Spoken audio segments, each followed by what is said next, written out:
All right, guys, it's Brandon. Pretty exciting times we're in right now. We're in the home stretch here. It's going to be charged here in moments, in the next couple hours probably. We're currently flowing 14.2 and the battery is reporting 14.32. Let's see the breakdown, and this is where it really gets interesting. Give me a second here. When you go to the details and you go to the breakdown.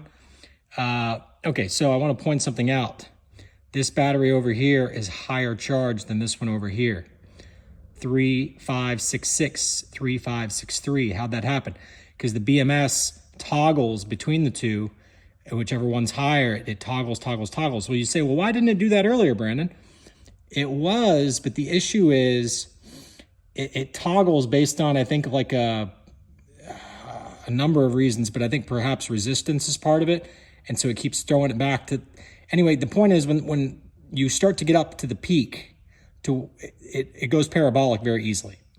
So that's why we had to do like the 0.8 amps, 0.8 amps to flow. Notice right now we're at 110.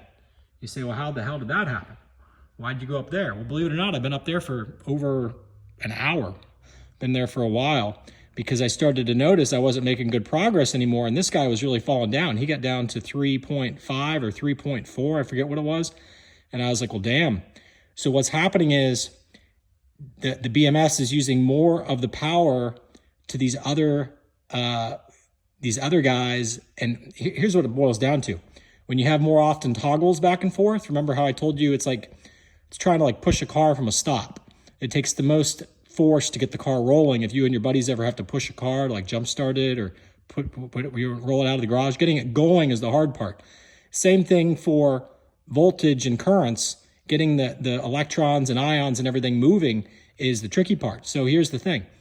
When you toggle, you're letting the other side stop, and the voltage actually starts to decrease in the other side. It starts to drop because it settles down. So then you got to get it all reignited again. So I could have left it at the low voltage, or at the low amperage, excuse me, and the 0.080, okay? I could have left it there. But the problem is, had I done that, you're just going, you're doing more toggles. So now that we're in the home stretch, as soon as this guy over here, this 3559, gets in excess of this 363, which is going to happen because it already happened over here. We have 3566, 3563. So this side over here is higher.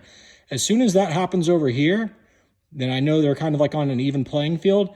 Then I'm going to go ahead and turn it up. Had my battery been closer to balance from the get-go, I probably could have ran 150 milliamps or whatever it is, 0.150. I probably could have done that.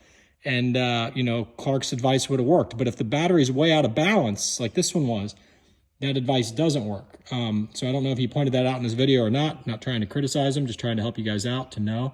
If you have a battery that's got an over 10% gap, some people would have probably given up and said, oh, this thing can't be balanced. Every time I hook 150 to it or 100 to it, it just, the BMS isn't even working. I'm going to send this thing back. So here's the thing that I'm worried about next. What sucks is we cannot deactivate the BMS balancing feature moving for the next 6 months. And you say, well, why would you want to? Because now that the battery is balanced, you don't want the BMS interfering with the balance. You see, one side of the battery might be hot or cold or something, you know, and that means that side will start flowing easier than the other. But at the end of the day, when they all get up here to the peak, you know that it's a balanced battery if the BMS would just leave that part alone. I still want the BMS to monitor for over voltage and stop the current flow if it starts to see, you know, one of them peak out, you know what I'm saying, when you're charging it. But I don't want, and if it's too cold, I don't want it to accept charge, but I don't want it to balance anymore on its own. The only time I want to do the balance is right now, what I'm doing, right? So that's what needs to be invented, is a proper BMS. It doesn't exist currently because nobody understands shit. I mean, there are the people who do. Clark gets it, but it's just amazing. The average human on this planet is just so freaking brain dead. It's unbelievable. We're having to outsmart the fucking BMS to get the battery to charge.